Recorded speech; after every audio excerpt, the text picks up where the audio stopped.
Hey YouTube, what's up? It's KSherry22 here.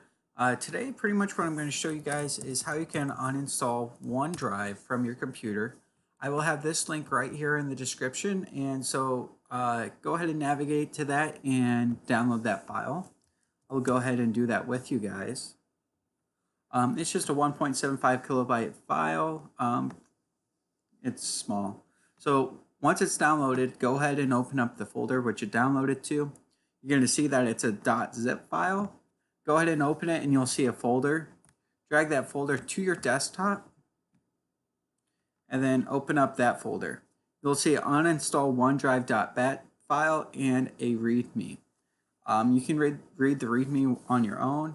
However, so to uninstall OneDrive, you just double click the uninstall OneDrive. It's going to say it protected your PC. Pretty much this is just a script file, so it doesn't have like a publisher or anything. So your antivirus is going to come up saying that it is a risk, which it is, but it's from me, so you can trust it. So go ahead and hit run anyway. It's going to ask to run Windows Command Processor. Hit yes, and see that everything ran through good. It's going to uninstall it. This may take a minute. What it's going to do is I will go ahead and open it and show you exactly what it will do step by step.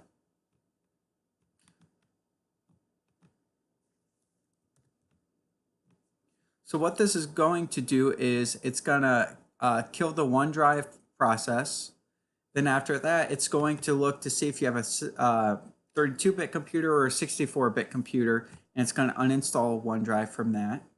And then from there, it's going to delete the remaining OneDrive files and parts on the computer, the remaining data. Once it's done with that, it's going to remove it from your registry. So that way, when you're in Windows Explorer, you will no longer see it on the side. So this is a complete uninstall of the OneDrive application. I do believe you can go on the Microsoft website to re-download it and install it back onto your computer. But yeah, that's pretty much it. You just double click the file, and if it doesn't work, just start it, right click it and start it as administrator. But it should do that automatically, but in case it don't, that's what you would do. That's it for this video. Thanks for watching, you guys. Please comment, rate, and subscribe, and I'll see you guys next time.